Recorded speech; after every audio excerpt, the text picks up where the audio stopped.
나중에 이제 뭐 어차피 편집하고 그러실 때 필요한 대로 하시긴 하시겠지만은 알겠습니다. 제 생각은 편하게 말씀하시죠.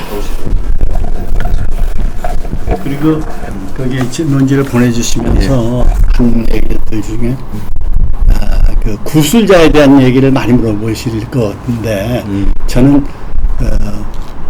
정조 회장님에 대해서 얘기를 하기로 하니까 그러니까 구술자 얘기는 최소한으로 하고 예, 그렇게 합시다. 예. 그러나 얘기하다 보면 자연스럽게 그렇죠. 구술자의 어떤 특정 시점에서 예. 특정 상황 속에서 예. 구술자가 무슨 일을 했는지는 예. 궁금하실 테니까 그렇죠. 그래서 그냥 그러나 구술자에 관심 가지고 있어도 간단히 뭐 이력서라면 이력서라고 그럴까 예. 그런 것들이 하나가 나중에 참고하세요. 예, 저는 감사합니다. 내가 한 일들에 대해서 쭉 있으니까. 예.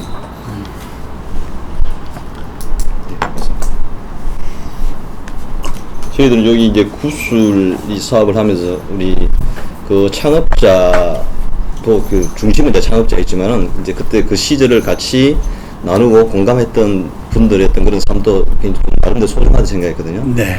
그 우리 개인 삶 속에서 우리 창업자가 어떤 역할을 했고 내한테 어떤 영향을 미치는 것도 굉장히 중요한 부분이기 때문에 저희들이 판단컨대 이제 구술사에서는 우리 구술하는 분들의 개인사도 네. 중요하거든요, 사실. 예, 그래서 예, 예. 아주 최소한으로만 저희들이 이제 그렇게 여쭤봤습니다. 예, 무슨 말씀인지 예, 알겠습니다. 그래서 뭐 간단히 그 기본적인 그 인적상 이런 걸 좀 말씀해 주시면 고맙겠습니다. 제가 그 하면서 질문하면서 얘기한 그렇게 아니 제가 이 책을 쓸 때도 그랬어요. 예. 책을 쓰신 그 편집자가 예, 편집자 날 도와주신 분들이 자꾸 제 얘기를 많이 썼으면 좋겠다 그러는 거예요. 그래서 아니 얘기는 우리 아산 정지용 회장님에 대한 얘기인데 예, 왜 나의 경험, 나의 생각들을 얘기해야 되느냐? 예. 난 별로 그런 생각이 없는데 했더니 아닙니다. 많은 독자들이 읽는 사람들이 그냥 정지용 회장님에 대한 얘기를 그 에피소드나 그 행적에서 그 역량에서 얻는 것 물론 중요하지만 그 저자의 경험을 통해서 비춰진 정지용 회장님을 맞습니다. 알고 싶어한다. 예, 그런 예. 얘기를 하더라고요. 맞습니다. 그래서 상당히 절제하면서 최소한 제가 제 얘기를 좀 썼는데 예, 예. 자칫 잘못하다가는 이거 봐 정지용 회장님 얘기를 쓰기로 한 사람이 왜 자기 얘기를 그렇게 많이 써서 이런 얘기 들을까 봐서 조심스럽더라고요. 그래서 지금 여러분들 평가가 지금 시중에 나와 있는 네. 우리 아산 정지용 관련 책 중에는 그나마 굉장히 객관성을 가지고 쓰려고 노력했다는 그런 네. 평가는 지금 많이 내리고 있고 저도 그렇고 예, 많은 예, 평가를 예, 내리고 있습니다. 감사합니다. 제가 그 책을 쓰면서 예, 예. 가장 그 중요한 원칙으로 삼았던 게 있습니다. 네. 그 지금은 없습니다만은 그 몇십 년 전에 그 뉴욕에서 발행된 뉴욕 타임스에 예, 제 일면 상단 왼쪽에 어떤 얘기가 나왔냐면 그 all the news fit to print without any fear or favor. 그러니까 모든 뉴스는 어떤 favor, 특전이나 특전도 없이, 특혜도 없이, 그리고 어떤 두려움도 없이 그건 프린트 돼야 된다는 얘기가 있었어요. 그래 그때 옛날 생각이 나더라고요. 나는 이 책을 쓰면서 어느 누구로부터 두려움이나 위협도 받지 않고 예. 또 어느 누구를 위해서 호의적인 얘기도 쓰지 않고 예. 읽는 사람에게 그리고 제3자에게 나 자신에게平당하게 내 생각을 쓸 것이라는 게 제 원칙이었어요. 예. 그래서 인터뷰하는 사람들 중에 정치 일가를 제가 인터뷰를 안 했습니다. 예. 그런 오해가 있을까봐. 근데 나중에 책을 거의 마무리할 무렵에 이런 생각이 났었습니다. 그래도 정지용 회장님에 대해서 얘기를 하려면은 정 회장이 일가에 누구의 얘기를 또 들어본 게 좋지 않겠느냐. 네. 그래서 딱 제가 세 사람을 생각한 적이 있었어요. 예. 그 정 회장님 아드님 중에 정몽준 씨를 제가 생각을 예. 했고, 또 한 분은 장정자 여사님을 생각을 예. 했고, 또 한 분은 아실는지 모르지만 김영주 회장님의 예. 사모님 정희영 여사 생각을 했다고요. 근데 그게 뜻대로 안 됐어요. 예. 그래서 내가 정몽준 회장한테도 인터뷰 신청을 했었죠. 근데 워낙 바쁘신 분 아니에요. 네. 정치적으로 그다음에 스포츠 의견이 워낙 바쁘신 분이고 제가 이해를 하죠. 정지영 회장, 정몽준 회장은 제가 학생 때부터 봤으니까요. 네. 학생 때부터. 그리고 그래서 먼 훗날 아니 선배님 아니면 저를 보고 왜 저한테 연락을 안 했습니까 하면 연락을 했노라고 하는 기록은 남겨놨습니다. 이메일 보낸 기록을 제가 가지고 있죠. 그 장정자 여사님 같은 건 참 훌륭하신 분이 그런데 제가 결국엔 나가면 인터뷰를 못했어요. 그런데 어찌 보면 잘한 것이 결과적으로는 잘한 것이 되는지도 모르겠습니다. 알겠습니다. 그리고 이제 조금 전에 말씀하셨지만 정 회장님을 모시고 있었던 사람이 쓴 적이 없었잖아요. 예. 그동안에. 맞습니다. 그래서 근데 그 많은 인터뷰를 하고 그랬는데 그 사람들 그 과정에 대해서 궁금하실 것 같은데 저는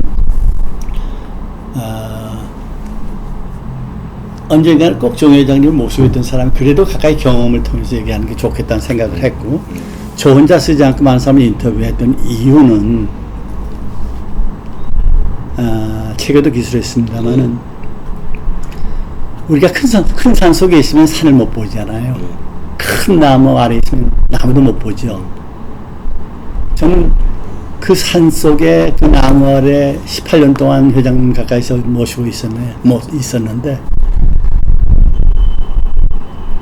그로부터 떠나가지고 세월이 흐르고 10년이 20년이 흐르고 그걸 모시고 있었던 기간에 건 2배 한 배 반 정도의 기간이 지나면서 그 산과 그 나무가 보이기 시작하더라고요. 그런데 제가 본 거는 어디까지나 제 두 눈으로 본 거죠. 제가 언제 어디서 어떻게 보느냐에 따라서 달라지잖아요. 예. 그러니까 자칫 잘못하면은 보는 사람의 눈에 따라서 달라지듯이 제가 보는 눈, 제가 보는 시점, 제가 보는 장소, 제가 관련했던 사업에서만 글을 보기 쉬우니까. 그리고 똑같은 것도 아침, 점심, 저녁 다르고 봄, 여름, 가을, 겨울 다를진데 네. 어찌 네가 그 많은 시간과 그 많은 계절을 나 혼자 다 봤다고 얘기할 수 없잖아요. 그러다 보니까 이제 이철림 회장님 같이 아마 지금 살아계신 분 중에 제일 많이 모셨던 분, 그리고 저보다 젊은 사람들, 연배가 저보다 한 10년, 20년 아래 사람들도 만나야 되겠다 해서 만나는 게 상당히 도움이 된 거죠. 예, 그분들의 얘기가. 대단하십니다. 예. 그럼 뭐 시작해도 되겠습니까? 예, 저희도 예. 이 면담의 편을 위해서 일단은 예. 우리 구술자, 예. 우리 지금 창업자, 예. 면담자 이런 식으로 용어를 정리해가 좀 예, 들어가겠습니다. 뭐 간단히 우리 구술자의 어떤 그 인적 사항에 대해서 좀 간단히 좀 말씀해 주십시오. 저는 1938년생입니다. 예. 출생지는 전라남도 여수시고요. 예. 제가 자라기는 어린 시절 자라기는 전라남도 보성군 벌교에서 초등학교를 나왔어요. 예.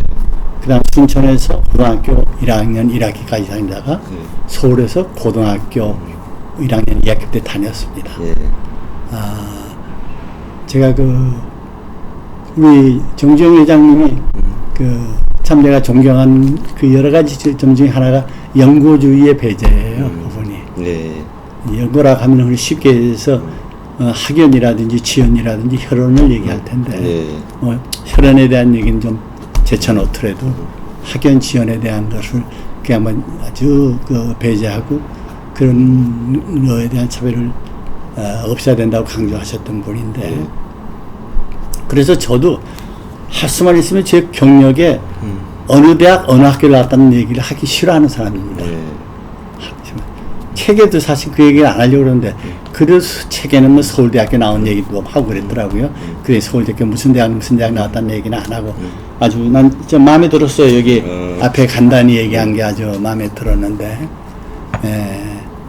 그 시골 살면서도 많은 사람들이 저 어느 학교 나온지를 모르죠.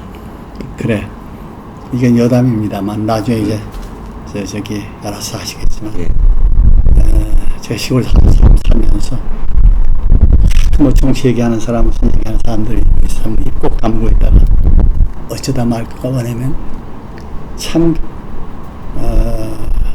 우리나라 배웠다는 사람도 더 좋은 학교 나왔다는 사람이 이 나라 이꼴로 만들어 놓은 것 같다 이런 얘기를 하면은 주변에서 야, 저 오공 할아버지 평생에 젊은 날에 아마 서울대학교 들어가고 싶었는데 못 들어가서 뭐 그렇게 어찌 그렇게 한이 맺혀서 서울대학교 나온 사람들 욕을 저렇게 하고 못마땅히 하나 그런 얘기까지 제가 듣곤 했었어요. 예. 근데 뭐 그것도 제 자신의 편견일 수도 있고 그렇죠. 제 시각이. 그러니까 그리고 어찌 보면 제가 상당히 유명한 데서 온 사람입니다. 전라도 얘기하면 옛날에 여수 가서 돈 자랑하지 말라는 얘기 들으셨어요? 예, 들었습니다. 거기 가서 주먹 자랑하지 말라. 요즘 꼬막이 유명합니다. 아세요, 꼬막? 거기 와서 태백산맥 때문에 거기 가서 주먹 자랑하지 말라 그러죠. 그 다음에 순천 가서 인물 자랑하지 말란 말이 옛날부터 있었어요. 근데 저는 그 세 군데 다 지금 연을 두고 지금 살고 있는 사람입니다. 이건 여담이지만. 예, 그래서 서울에서 제가 4년 동안 공부를 했는데, 거기 아마 행정학하고 경제학을 전공했다 그렇게 돼 있죠. 저는 이제 서울대 행정학과에서 4년 공부하고, 원래 경제학 공부를 하고 싶어서 어디 상대 갈까 그러다가 법대를 갔는데, 법대 가서 경제학 해보니까 더 공부를 하고 싶었어요. 그래서 대학원에 가서 경제학 공부를 하려고 그랬더니 대학원에서 당신 응시 자격이 없다고 그러는 거예요. 왜냐하면 대학원에서 경제학을 전공하려면은 경제학 전공이 돼야 된다. 경제학 전공이 되면 60학점이 돼야 된다 이러더라고요. 그게 전공으로 인정된다는 거죠. 그 당시에는 그 더블 메이저라 그러죠. 복수 전공 그런 제도가 없을 때였습니다. 그래서 그러냐고. 근데 제가 저 행정학과 다니면서 그 커리큘럼에 있는 걸 전부 할 것 같으면 44학점을 받을 수 있었어요. 다 해봐야. 뭐 필수 전공 다 해봐야. 근데 제가 43학점을 얻었어요. 그럼 60학점 전공자를 인정하려면은 13학점이 부족하잖아요. 근데 그것과 무관하게 아무튼 상대 편입시험을 해봐가지고 편입시험을 봤습니다. 하나께 22학점을 취득했잖아요. 그러니까 경제학 전공자가 되는 거죠. 전공했다는 얘기. 그런데 마침 그때 5.16이 났습니다. 61년도에. 그래서 병역 연기 혜택이 금방 이제 졸업하고 나면 없어지잖아요. 그런 차에 공군장교 시험이 있어서 공군 각종 장교 시험에 응시해가지고 그 5.16 쿠데타 이후에 그 특별히 모집한 그 공군 장교 시험에 갔죠. 그래서 3년 원래 근무인데 사령도 3년이었거든. 근데 군인인사법이 근무 중 개정이 돼가지고 4년 근무했습니다. 그러니까 제가 현대건설에 입사한 1966년 4월 1일 날 입사했다고 그랬는데 바로 1월 30일 날 제가 전역을 하고 공군 중위로 전역을 하고 그리고 현대 건설에 입사를 했죠. 그럼 뭐 짧게 지금 어떻든 그 우리 회장이 살아온 그 시골은 우리 한국 근현대사에 굉장히 중요한 시점들을 많이 겪고 왔잖아요. 그렇죠. 해가지고 5.16 그런 시대에 대한 생각을 좀 간단히 좀 말씀해 주시겠습니까? 저희 세대 지금 70대 참 고난의 역사에 한국 역사 속에 우선 일제 강점기에 태어났고 그때 초등학교 한 학기를 다녔습니다. 45년 2월에 입학했는데 8월 해방됐죠. 저희. 그리고 48년에 제가 있는 분에서 여순 반란 사건이 났습니다. 그리고 50년에 6.25가 나왔죠. 그리고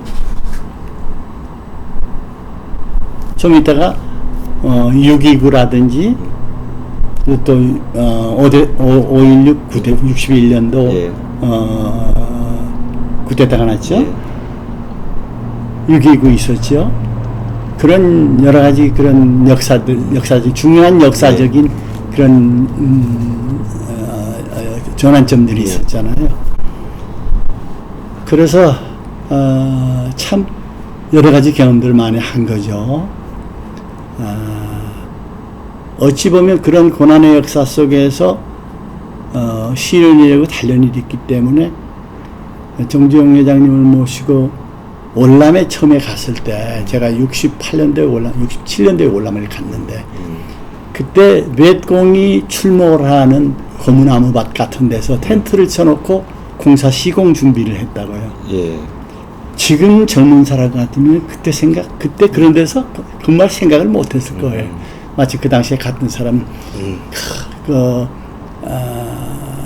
군대에 가서 근무도 해봤고 예. 여러 가지 6.25에 뭐 피난살이도 해보고 그랬으니까 갔을 거. 그때 사람들이 그런 걸 겪고서 지내오지 않았나 이런 생각을 해보는데 지금도 그때를 회상해 보면은 어떻게 그걸 견디고 그런 데를 갔을까 그런 생각이 지금 가라 그러면 못 갔을 거예요 아마. 네. 예. 그럼 우리 구슬자께 지금까지 살아오시면서 나 삶의 좌우명 같은 거, 내 가치관 같은 걸 갖고 뭐 있는지. 특별히 정해놓고 무슨 집에다 좌우명이라고 책상 앞에 적어놓고 그러고 살지 않았습니다 저는. 예. 그러나 제 마음속에 언제나 생각한 거는 언제나 최선을 다하자. 그래서 학생으로는 학생으로서 최선을 다하고 예. 군대에서 내가 소위에 주어진 임무에 최선을 다하고 주민이 주어진 나의 보직에 최선을 다하고 그 다음에 회사에 입사해서 내게 주어진 직책에 최선을 다하고 하자는 게 제 소신이었고 예.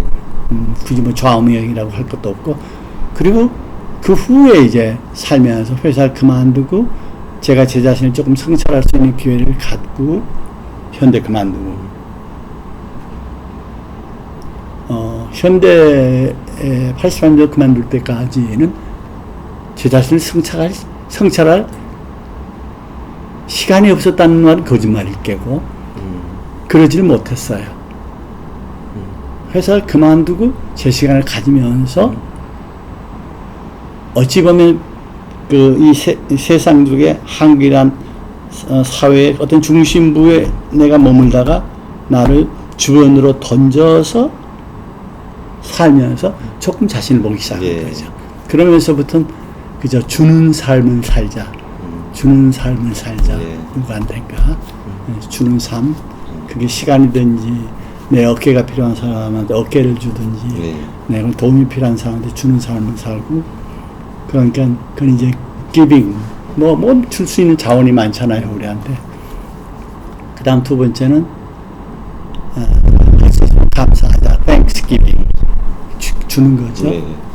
그다음에 조금 마음이 너그러워지면서 남이 나한테 실수하는 것, 그 다음에 서서 잘못한 것도 좀 너그럽게 용서해 줄 수 있는 forgiving. 그런 giving에 대해서, 주는 거에 대해서 좀 생각하면서 살려고 노력을 하죠. 그러진 못하지만. 그러면 뭐 지금까지 꾸준히 하고 있는 취미 생활이라든가 예. 하고 있는 게 있습니까? 뭐 취미 생활은 가장 제가 회사에 있으면서 바쁜 1년 360일 중에 363일을 일해본 적이 있어요. 1972년도 조선 사업할 때, 예. 제가 조선 업무 부장할 때, 그때 제일 365일 중에 363일을 회사 나갔으니까요. 그 바쁜 중에도 테니스를 했어요. 테니스를요? 예. 밤에 7시, 6시 끝나면 바로 테니스장에 가서 나이트 내가 테니스를 했고, 그 당시에. 예. 그리고 이제 우리 정 회장님도 같은 테니스 하면 같이 치기도 하고, 뭐, 이명박 그 당시 이명박 사장도 테니스 같이 치기도 하고, 그리고 제가 테니스를 하다가, 미국에서 테니스 하다가 아킬레스 텐던, 예, 아킬레스 건이 나와가지고, 그부터 이제 운동을 많이 못했죠.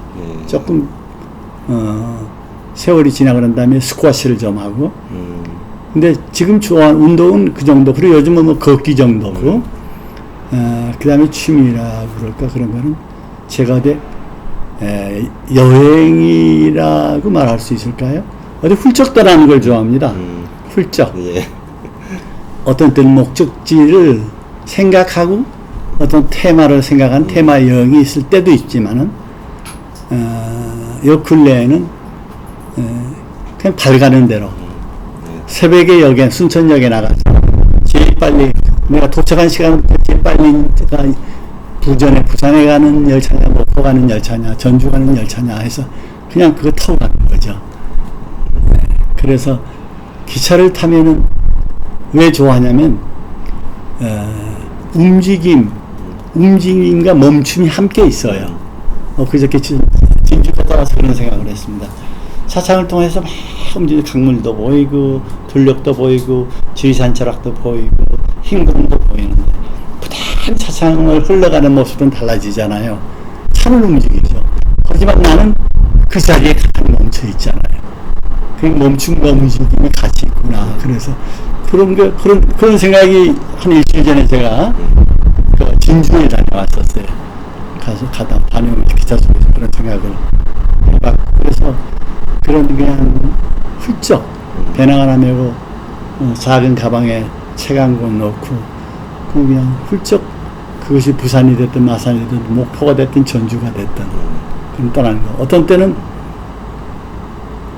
추석에 2번 그런 일이 있습니다만 또 내일 모레 추석도 그럴까 합니다. 여기저기서 저는 혼자 살거든요. 독거노인 아니에요. 제가 밥에 먹고 제가 나무터 군불 피우고 산방에서 그러고 사는데 사람들 날 보고 야 불편한 거 없냐 외롭지 않냐 그런데 하나도 불편한 게 없어요.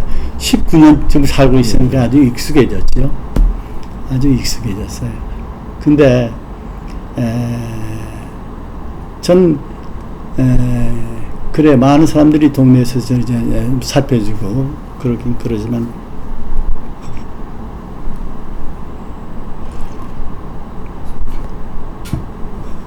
아무튼 그렇게 훌쩍 떠나는 거 제가 여행을 아주 좋아하고 그리고 아침 추석 얘기를 하다가 조금 딴 데로 나가는데 제가 혼자 있으니까 서울에 저 아우가 삽니다. 네. 한양대학 교수하는데 아우가 있고 또 여동생네 집이 있고 또 한 20년 살다 보니까 이웃 동네 여기저기 친구들이 생기고 네. 그 저를 혼자 산다고 배려하고 염려해주고 살펴주는 사람들이 많아요. 추석날 여기저기서 오라 그러거든요. 근데 저는 반대로 추석날 저는 혼자 있고 고적을 즐깁니다. 그래서 어떤 때는 안동밥솥 하나에다 밑반찬 챙겨서 어떤 휴양 속에 조그마한 방가로 같은 거 얻어서 거기서 3박 4일이 있다 오는데 이번 추석은 어떻게 할까 생각하다가 좀 마음을 정했어요. 아, 어떻게 한 27일쯤 그러니까 붐비지 않을 때 제일 느리게 가는 배를 타고 제주도에 가가지고 한 4박 5일 추석 끝날 때까지 그래서 귀성객 다 갈 때까지 혼자 있으면서 걷기도 하고 생각도 하고 또 제가 이 책 다음에 쓸 책이 지금 줄을 서서 기다리고 있는데 사실 이 책을 쓸 때는 전혀 몇 년 전까지는 이 책은 제 머릿속에 없었습니다. 이 책을 쓰려고 마음 먹었던 것 한 2년 반 전이었어요. 그래서 다음 책들 사실은 내 우선순위 속에 들어가 있는 책이 두세 권이 있는데 이게 그냥 뒤에서 갑자기 앞으로 튀어나오는 거예요. 그 이유는 2011년이 10주기 아니었습니까? 예. 거기 맞춰 쓸 수 있을까 생각을 하고 시작을 했는데 제 자료 수집이 미진하고 그래서 좀 늦어진 거죠. 늦어진 거예요.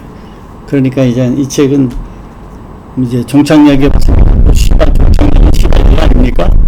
그러니까 다시 떠날 준비하느라고 다른 책 쓰고 좀 구상도 좀 하고 그러려고 지금. 좀 아예 좀 그런 여러 가지 그럼 우리 그 현대에서 직장 생활에 대해서 좀 여쭤보도록 하겠습니다. 네.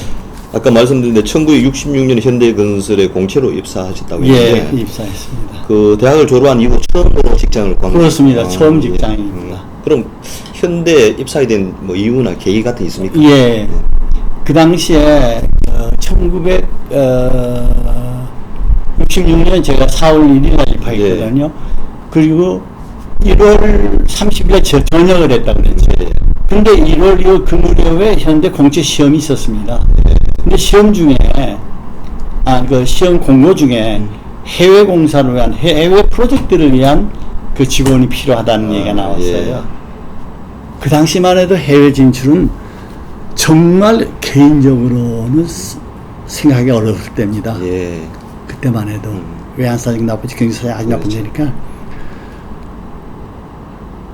장관 부인도 국회의원 부인도 회사의 회장이나 사장 부인도 마음대로 해외 못 나갔습니다. 그때. 예. 그러나 해외 프로젝트 때문에 건설공사 때문에 가는 사람들은 갔었어요. 예, 그래 해외 공사라고 하는 거 이제 해외에 대한 관심이 있고 그래서 이제 그때 응시를 하게 된 거죠. 그때 우리 같이 응시했던 사람 중에 지금 남아 있는 사람이 은용기 회장이 나하고 입사 동기입니다. 근데 그분은 ROTC 했기 때문에 연배는 저보다 아래지만은 육군 2년 하고 나왔기 때문에 저는 4년이나 하고 그랬기 때문에 아마 학교 관계라든지 이런 거로 봐서는 한 2, 3년 아래일 겁니다. 나이로 봐서는. 은용기 씨가 있었고 김종식이라고 있었는데 중공업에 있었던 김종식 씨라고 있는데 해병대 출신인데 그렇게 세 사람하고 또 나이잡 출신 경력사원 그래서 5사람이 저기 외국 공사부에 들어갔었어요. 예. 그때 입사 당시에 어떤 현대 회사 분위기는 좀 어땠습니까? 입사 당시 제가 입사를 했는데 입사를 딱 하니까 무교동 92번지 옛날 구사옥입니다. 예. 거기에 7층에 사장님실하고 부사장님실이 있었습니다. 예. 7층의 서쪽에 저기 정주영 사장님실이 있었어요. 그 다음에 7층에 동쪽 끝에 정인영 부사장님실이 있었습니다. 그 사이에 외국공사부와 기획실과 회의실이 이렇게 있었어요.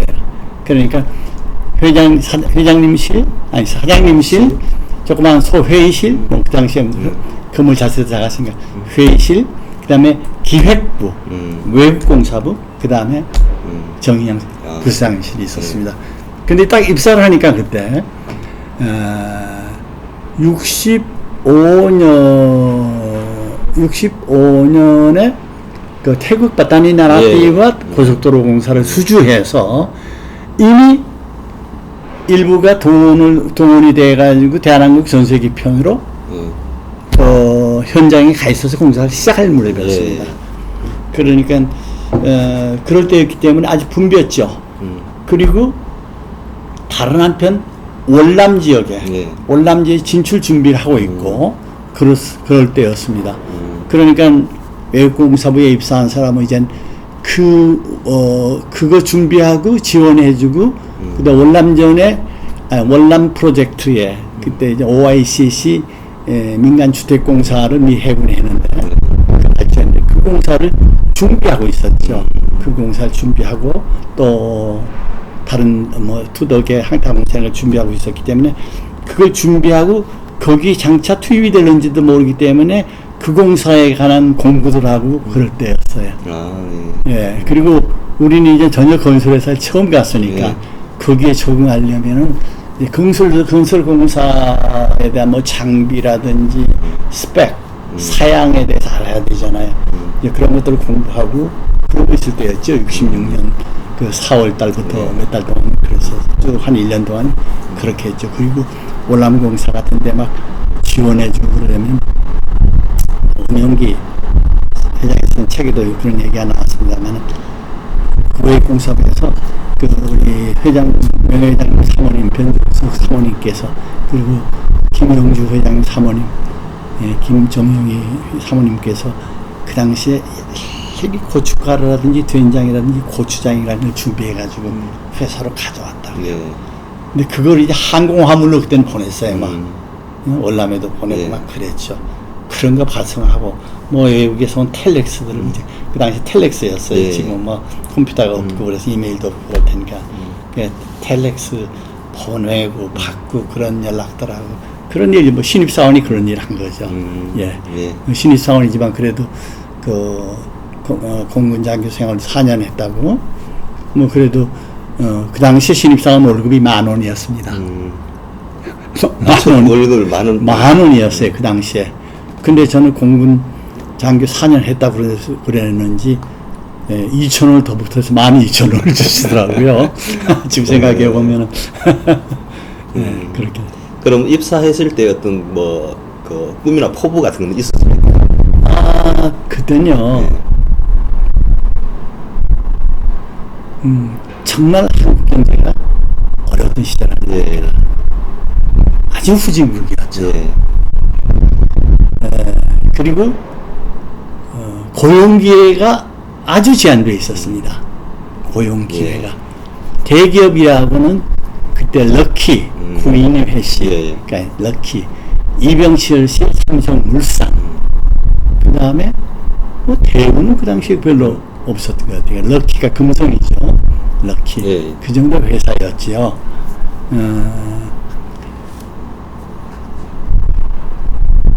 그래서 고용 기회가 아주 어려웠을 때였어요. 그때. 그러니까 그 대학을 나온 사람들이 취업하기가 굉장히 어려웠을 때였습니다. 그 당시에.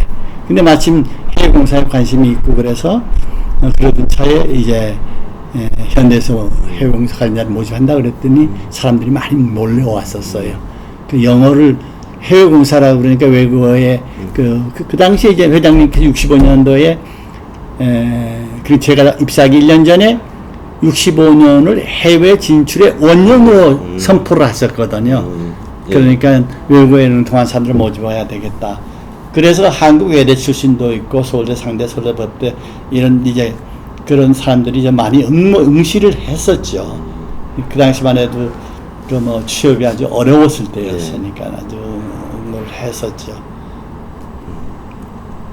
그럼 창업자와의 첫 만남은 뭐 실상 면접 때입니까? 안 그러면 그때는 우리 면접 때는 회장님 안 나오셨어요.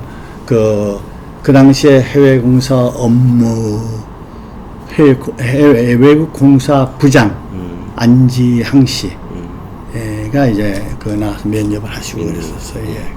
그런데 사장 부사장은 면접에 안 나오셨어요. 그 당시에는. 그럼 창업자의 첫 만남은 어떻게 됐어요? 첫 만남은 제가 참 기억이 안 나요. 왜냐하면 신입사원이니까 뭐 꿈에도 생각 못하죠. 근데 저희들은 그 당시에 해외공사는 정종 사장님의 직할체제가 아니라 그분이 관장을 안 해서 거의 손을 안 대셨어요. 물론 해외공사 하니까 충책임이 있지만 그리고 주로 정인영 사장님께서 관장을 하셨어요. 예. 딱 정인영 사장님 옆에 방에 있는데 그 당시만 신입사원 아니에요. 신입사원 4월 1일 날 모르죠. 한 몇 달이 지나니까. 근데 그때 5월 1일인가 6월 1일인가 한 4개월인가 5개월 있다가 저를 대리 맡으려고 그러더라고요. 저희 호랭이 담배 피던 시절 얘기죠. 그 4개월 5개월밖에 안 되는 사람을 대리 발령을 내는 거예요. 그 당시 상황이 시대적인 상황이 지금하고 다 다르니까 거기다가 아마 군대 경력 장교 경력 4년을 아마 고려해서였는지 그 부장님께서 추천을 했는지 어떻게 해가지고 대리 발령을 냈어요. 그 무렵이었죠. 그래 그때 우리는 이제 해외공사에 대한 상황을 파악하느라고 그 당시 해외 지점과의 소통 수단은 통신 수단은 텔렉스란 말입니다. 텔렉스에 그 텔렉스를 받고 보내고 하는 거. 그다음 외국에서 오는 편지 같은 거 보고 번역해서 올리고 또 기한을 해서 또 외국 사람한테 보낸 편지 쓰고 그랬죠. 근데 그걸 누가 전부 관장하셨냐면 정의영 부사장님께서 관장을 하셨어요. 근데 정의영 부사장님은 영어를 잘하신 분이잖아요. 일본인 아오야마에서 영어를 공부를 하셨고 청산학원에서 그리고 동아일보 기자를 하셨고 그리고 그때 그 시절 66년도 그때 그분은 방에 들어가면 영국의 파이낸셜 타임스라든지 월스트리트 저널 같은 걸 보시고 계셨어요. 그리고 잡지도 비즈니스 위크라든지 아마 대한민국에서 그분만큼 빠르게 해외에 대한 정보를 가지신 분도 드물었을 거예요. 그분의 독특한 그 습관 중에 하나가 이렇게 바로 갖다 여기 세상에다 올려놓고 보시면서 신문 한 페이지 보시잖아요. 그럼 탁 던집니다. 저쪽 던져버려요. 그냥 이렇게 놓질 않아요. 탁 던지고 또 탁 던지고 그러면 이제 비서가 나가서 하고 그랬어요. 근데 그분이 말씀이 좀 빠르죠. 이제 나중에 얘기할 기회가 있을는지 모르지만 미리 말씀드리면 그분이 외국인들과 만났을 때 비즈니스 외국에서 방문한 외국 비즈니스맨 아니면 해외에서 나중에 월남을 방문해서 이젠 그 클라이언트 시행청이라든지 예. 의뢰인을 찾아갔을 때 그분만 들어갔다면 떠들썩합니다. 한국 사람이 말이지 들어가는데 미국 사람이 막 그래서 막 웃음소리가 막 나오고 그래요. 그분이 얻은 두 가지의 별명이 있었습니다. 하나는 laughing boy, 웃는 소녀, 웃는 사람이라고, 웃는 친구가 laughing boy라는 말이 있고, 또 하나는 말씀을 굉장히 빨리 했어요. 다다다다다다 하니까 머신건, 기관총이라는 별명이 있었습니다. 그분이. 그리고 우리 책의 내용을 보니까 1967년에 이 창업자와 외국인이 만나는데 네. 오라에 갔는데 대뜸 통역을 하라고 예, 했었는데 예. 그때 통역을 잘하시는 분이 있었는데 왜 굳이 구술자를 불러가지고 통역을 그 당시에 누가 통역을 잘하는지 못하는지도 모르죠. 근데 저는 안다면은 예. 외국 공사부의 부장 안지양 씨라는 분이 예. 영어를 잘하시는 분이었어요. 예. 그분이 그 옆에 기획부의 김주신 차장이라고 계세요. 예. 아시는지 모르지만 중동사법부장하고 예. 완전 공을 세우신 분인데 지금 뭐 어떠한 지가 오래됐지만 내 책에도 여기 아스리 얘기를 하면서 나오죠. 그분이 영어를 잘하신 분이에요. 아주 잘하신 분이에요. 그분도. 그리고 우리 선배들 중에 과장급들이 뭐 있고 저쪽에도 저보다 선배가 기획실도 있었어요. 사장님을 뵌 적도 없고 멀리서 이게 보기나 보고 우리 같은 7층에 있으니까 엘리베이터 조그만 엘리베이터 타고 다시 타고 그러니까 뵈기가 배웠죠. 근데 제가 그분의 신입사원하고 갓 대리된 사람이 그분의 부름을 받아서 업무적인 지시를 받을 일도 없고 예. 그리고 그 양반이 저를 알고 조상이 불러라 그럴 이유도 없었다고요. 예. 근데 뜬금없이 비서실에서 오라 그러는 거예요. 네. 회장님이 지금 그 포드 사람들 와서 만나는데 들어오라 그런다 이런 얘기죠. 그래서 여부도 모르고 저는 이제 이렇게 회의실이 그 당시에는 이렇게 사각 테이블, 기자랑 식사각 테이블이 있잖아요. 예. 그런데 여기 테이블 뒤편면 쪽으로 의자들이 있지 않습니까? 그 뒤에 앉아 있었어요, 이렇게. 그런데 뭐 아주 덩치 큰 외국 사람들이 들어오고, 김응환 변호사랑. 그리고 앉아 기다리고 있는데 회장님이 이제 송이상 전 장관님하고 들어오시더라고요. 그래서 저는 뭐저 메모할 거 가지고 들어가서 이제 메모를 하려니 그렇게 생각을 했죠. 아, 근데 이거 봐. 일로 앞으로 나와. 앞으로 나오라는 거예요. 아유, 이거 웬일이가 그래서 이거 봐. 응? 자네가 통역하란 말이야. 그런다고 말해요. 아, 이게 청천벽력이잖아요. 이거 정말 식은땀이 그냥 쫙 흐르는 거예요. 저는 그때만 해도 글쎄 학교 다닐 때는 영어를 잘한단 말은 들었어요. 고등학교 3학년 때랑 중학교 1학년 때보다. 그런데 아시다시피 그 영어를 잘한다는 게 절름발이 영어였죠. 완전히 읽기하고 쓰기 중심 교육 아니었습니까? 그러면 지금 이 나라에서 영어 교육이 읽기 쓰기에서 말하기 듣기 말하기로 된 게 말은 그전부터 있었으나 교과서에 이렇게 된 건 사실 오래지 않죠. 예. 그러니까 아직까지도 요즘 이제 영어 잘하는 사람이 많더라고요. 근데 그때는 언제 회화를 할 겨를이 있습니까? 틈이 있습니까? 기회가 있었습니까? 저는 공군장교 생활하면서 그 공군 미군 그 고군단에 와 있었어요. 그때 흑인이 말이야. 그 상사나 하사지 장교도 아니고 그러면서도 장교 뭐 대대장실 앞에서 말이지 뭐 맘 먹고 얘기하고 그럴 때 참 우습죠. 그럴 때가 있었잖아요. 그런 사람하고 말할 기회가 많이 있습니까? 말해봤자 못 알아듣죠. 못 알아듣습니다. 아, 그런 사람 보고 통역을 하니 기가 막힐 일 아닙니까? 뭐 시간 뜸인데 한마디 하면은 머릿속에서 장문을 해야죠 이제. 그래 장문하고 얘기한단 말입니다.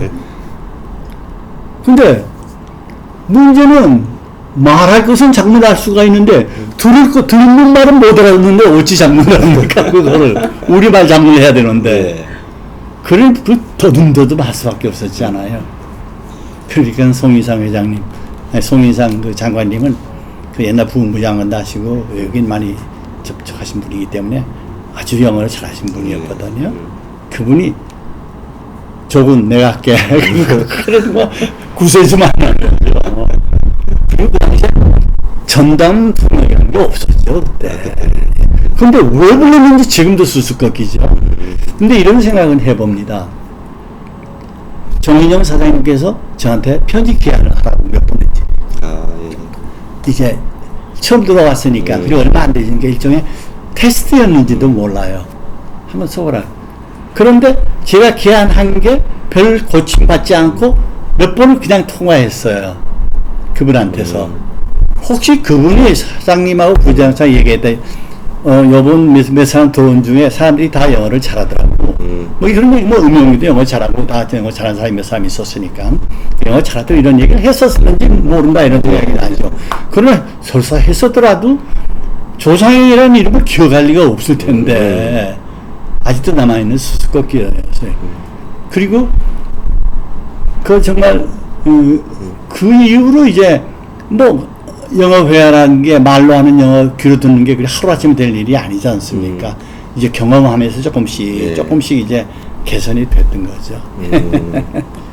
뭐 최근에 내용에 또 그런 말 많이 나옵니다만은 이 구수사께서 어떤 말을 전달할 때 네. 우리 창업자 요구가 너무 지나쳐가지고 이 통역하기 굉장히 곤란할 때도 굉장히 많았다고 했다는 그렇죠. 아, 예. 이제 그건 이제 그 후죠, 제가. 그렇죠. 예. 조선 업무부장을 할 때라든지, 외공사부 차장을 할 때라든지, 부장을 할 때, 제가 회장 옆에서 오래 있었는데, 그때 이제 가끔 부름을 받죠. 그때만 해도 전담 통역자가 없었습니다. 제가 부장을 1970년도에 됐으니까요. 66년에 입사해가지고, 그러니까 70년, 대리과장해서 70년도에 제가 부장이 됐습니다. 물론 그 사이에 제가 월남을 갔다 오고 괌을 갔다 왔습니다. 월남 갔다 와서 70년도에 부장 관련 받고 괌을 갔구나. 네. 그런데 저보다 외국 공사부의 사람이면 누구 부르잖아요. 네. 저도 부름을 받을 때가 있죠. 조선 관계로도 부름을 받았고. 그런데 이분이 그 외국인과 얘기를 할 때 가끔 그때만 해도 대학을 나오고 군대에 있었기 때문에 적어도 정상적인 정규적인 그런 사고의 프레임 속에서 살았던 경험이 있는데 네. 그리고 비즈니스의 세계는 아니죠. 예. 그지 군대 4년이 예. 그렇고 그런데 외국사학에 만나서 얘기해 보면 어떤 때는 회장님 말씀이 틀렸다는 게 아니라 조금 무리수가 아니냐. 근데 그게 고수라는 걸 몰랐을 때죠. 그러니까 내가 순진하니까 그렇잖아요. 예. 어떤 분 고수인데 저는 그걸 모르니까 순진한 마음으로 예. 저는 좀 예를 들자면 90원 요구해야 그걸 한 130을 요구한다고 생각해 보세요. 그럼 저는 이거 100원 정도를 몰라도 또 거기다 30을 얹어 이런 생각을 할 수가 있지 않습니까? 그래서 쭈삐쭈삐다 이거 봐. 뭐 쭈삐쭈삐다 하고 있는 거야? 빨리 말하란 말이야. 그렇게 나오더라고요. 그리고 어떤 때는 표현이 이제 조금 완곡하게 우회적으로 표현하려고 그러잖아요. 예. 대뜸 마시고 내가 말한 대로 하란 말이야. 이렇게 나오신 거예요. 그러니까 그분의 그 감각이, 그 원초적인 감각이 무서워요. 아주. 그 사람을 읽는 거. 예. 사람 마음을 읽는 거. 그런 게 이제 그 비언어적인 그의 그 행동에서 상대방에서 그걸 간파하는 능력이 아주 뛰어나신 것 같아서 그런 얘기였죠. 또 실제로 어떤 협상 태역을 해서 그런 부분에서 굉장히 내가 좀 곤란했다. 특별히는 제가 뭐라고 얘기하시면 생각이 안 나는데 일반적으로는 생각을 많이 하죠. 근데 협상 태역을 얘기하면 그렇게 나옵니다. 왜냐면 조인트 벤처 얘기하도 산업에서 만난 얘기하고 상품만 해갔다는 근데 저는 사실 제가 아까도 얘기했지만 책을 쓴다더니 제가 지난 20년 동안 공부했던 분야가 협상이었습니다. 예. 그 다음에 갈등 해결, 갈등 분쟁 해결이었습니다. 그리고 근래 와서 이제 한 5년, 10년 전부터 평화 교육에 대해서 제가 관심을 가지고 혼자 공부한 분야입니다. 예. 그러니까 하지만 내가 이 책을 쓰면서 내가 그 갈등 해결의 한 방법으로서의 협상의 원칙 예. 그런 거에 대해서는 이 책에서 내가 언급을 안 했죠. 예. 삶 속에서 정주영 회장의 실천적인 협상의 삶 속에서 내가 느꼈던 걸 예. 얘기했을 뿐이죠. 근데 제가 지금 말씀드릴 수 있는 건 책에는 없지만은 어느 것이 효과적이냐, 성공적인 협상이냐, 효과적인 협상이냐, 효율적인 협상이냐, 여러 가지 협상 앞에 수식어가 붙죠. 네. 성공하는 협상, 뭐 효과적인 협상, 여러 가지 뭐 파워풀한 협상, 뭐 이거 많이 붙겠죠. 근데 제가 생각할 때는 협상론에서 가장 기본적인 기초는 세 가지라고 봅니다. 예.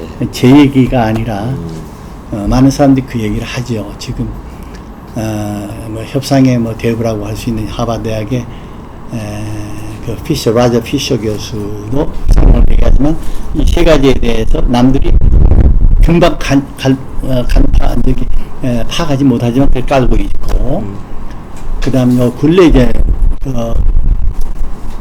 워튼 스쿨에 사람이 쓴 거인데 그 양반은 협상론인데 우리말로 내가 갖기를 원하는 거 뭐 그런 거 비슷한 책이 있죠. 요즘 베스트셀러 중에 하나 있어요. 예. 내가 갖기를 원하는 걸 어떻게 갖느냐 하는 그런 게 있어요 지금. 그런 게 있는데 그 책을 우리말로 그렇게 번역을 했더라고요. 예. 근데 그것도 결국 협상론에 대한 책이에요 사실은. 예. 워튼 스쿨에 그 책에 내가 그 책을 내가 이 아이패드에 아이북을 다운받은 게 있는데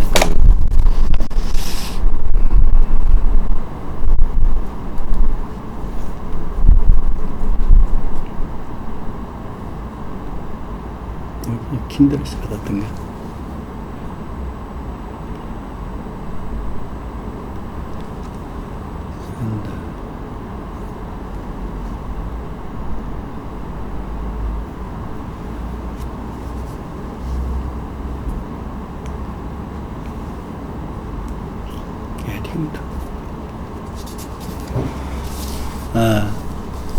닐 스탠포드라고 하는 사람이 쓴 책인데 예.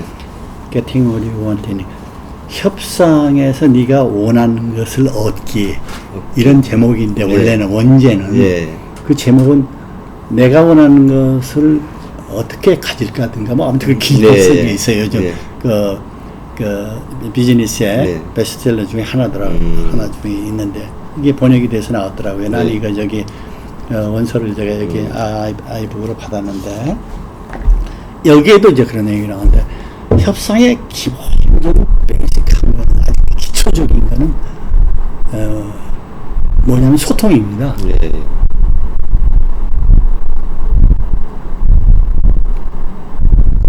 그 전에 꼭 순서가 먹인다면 그거는 perception, perceiving, 인식하는 거죠. 예. 상대방의 의도, 상대방의 이해관계, 상대방의 메시지, 네. 그걸 어떻게 내가 인지하고 이해하느냐. 뭐 지피지기는 백전불태라고 하듯이 그 퍼셉션에 대한 게 아주 기초. 두 번째가 의사소통이거든요. 세 번째가 이모션, 정서 감정이거든요. 그러니까 협상 당사자 간에 협상 행위가 진행되는 동안에 이 세 가지가 기초를 이룬다. 그러면 구체적인 스킬, 기술은 별도로 이제 또 얘기가 되죠. 네. 근데 우리 정 회장님께로 다시 돌아간다면 이분은 이런 거에 대한 뭐 이론적인 걸 어디서 배우신 것도 아니고 그런데 완전히 체화되어 있어요. 이 양반한테는 그게. 놀랄 일이죠. 완전히 체화되어 있습니다.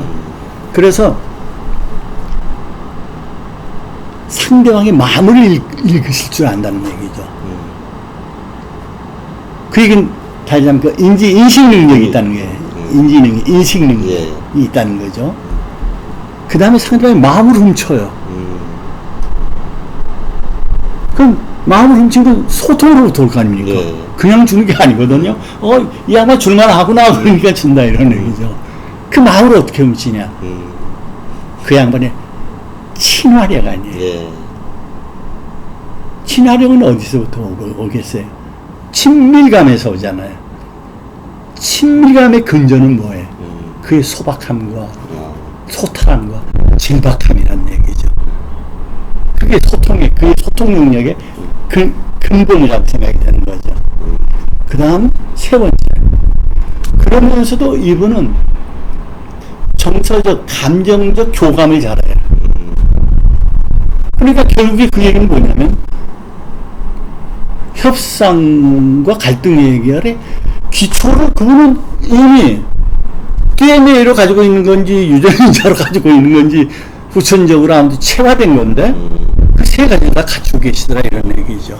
이게 내가 책에는 쓰지 않는 얘기입니다만 그렇게 느끼고 있습니다. 네. 이건 좀 다른 에피소드입니다만 네. 그 어떤 연희 자리에서 이제 오 데니 보이라는 노래를 받았는데 결국에 한국어를 부를 수밖에 없었는데 네. 그것으로 굉장히 차갑게 실망을 하셨다는데 그거는 그 에피소드는 좀 어떤 겁니까? 그게 영국의 A&P 애플도어라고 하는 그 우리 조선소 건설을 할 때 조선소 건설과 선박 건조에 대한 기술 협력을 해주는 회사가 A&P 애플도어라고 영국 회사가 있습니다. 그게 롱바텀이 회장이에요. 그때 회장 이름과 거기 이제 조선 설계 기술자들이 합해서 한 7, 8명이 한국을 방문했을 때였습니다. 그때가 한 3년쯤 됐을 거예요. 아마 제 기억으로. 73년. 근데 이제 삼천어각이라는 게 72년에 이제 처음으로 저기 오픈된 거예요. 그때 아시겠지만 그 남북 조조리라는 게 있었잖아요. 북측 대표가 한국으로 서울 방문한 적이 있습니다. 그때 급히 만든 게 그 영빈 장소로 만든 겁니다. 그게 무슨 저기 북한에서 뭐 초대소 뭐 이런 거 있잖아요. 그렇듯이 그 삼청동에 그걸 만들었는데 그때 처음으로 그 이전에 이제 처음에 그때 그 조조리원회 때문에 만드는 게 그게 이제 조금 있으니까 그분들 다 가시고 쓸모가 없게 되잖아요. 그러니까 그 민간한테 오픈을 했어요. 삼천각을 이제 이용할 수 있게. 그래 이제 그때 우리가 조선 사업 때문에 엄청 외국인들이 많이 한국을 방문할 때였습니다. 그분들을 삼천각으로 모셨죠. 현대 조선이 처음으로 그 오픈할 때 손님이었을 거예요. 근데 이 당시는 그게 처음은 아니었지만. 그래 큰 그 연회장에서 모이면 대개 연회장에 이제 다 이제 그게 이제 테이블이 있는 게 아니라 방석 깔고 쭉 있는데 상대방 그 게스트 중에 롱바편이 가운데 앉고 옆으로 쭉 앉으시고 그 앞에 건너편 쪽으로 또 이렇게 쭉 이제 저분이 7사람이냐면 우리 쪽에서 7사람 이렇게 앉잖아요. 되게 이제 그 의전이 그랬었습니다. 그 당시는.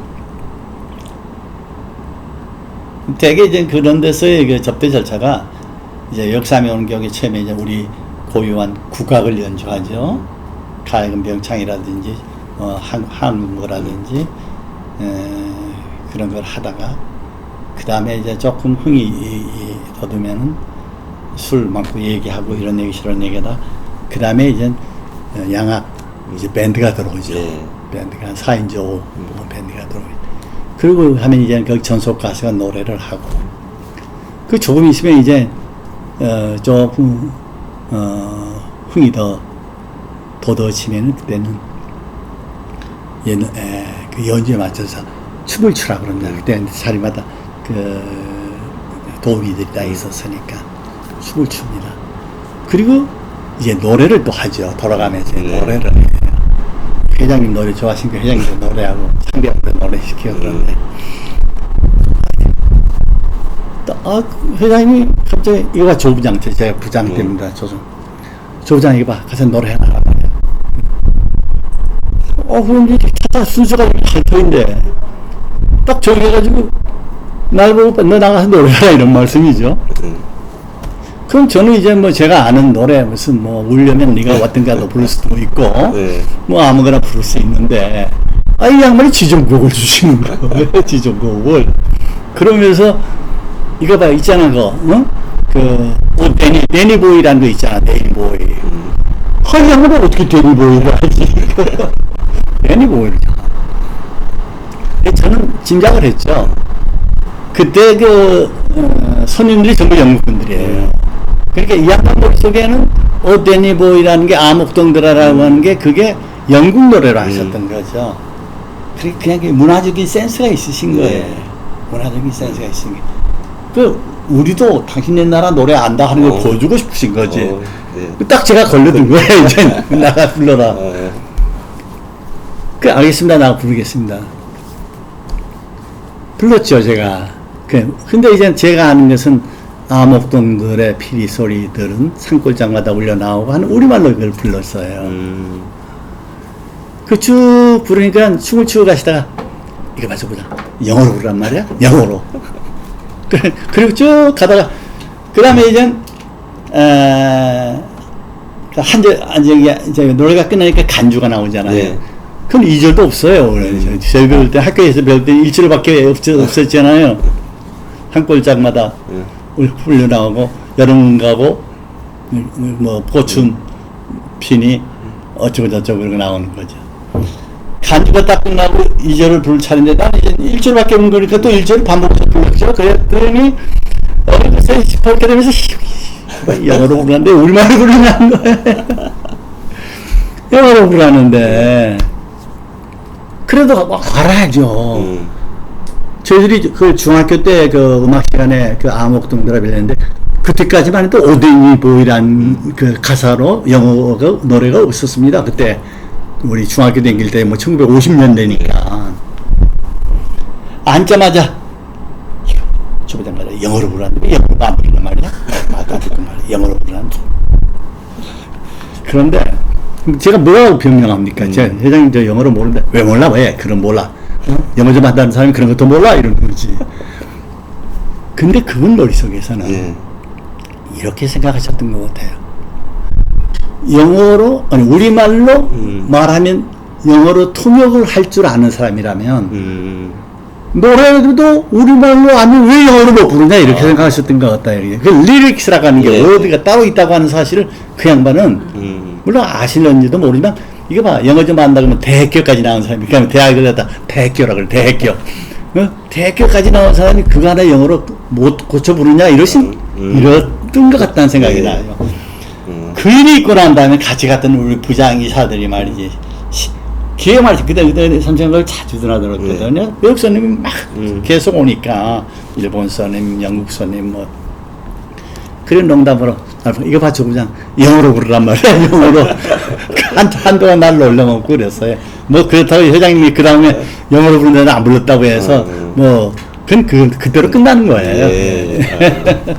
그럼 다시 돌아와서 우리 1968년도에 베트남 4.20 지점장으로 이제 가셨다는데 아니 지점장으로 간 게 아니었어요. 그건 67년도에 아마 6월 달이었을 거예요.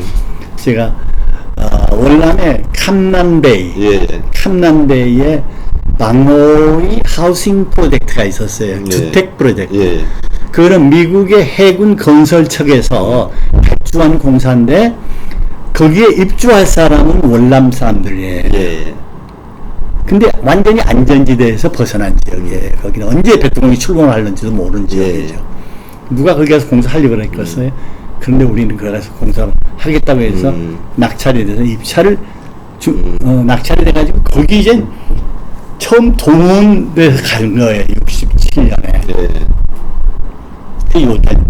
그래가지고 깜난베이 그 바깥쪽에 60쪽에 고무나무 밭에 텐트를 쳐놓고 한 15명 정도가 초기 그 동원이 돼가지고 준비차 갔어요.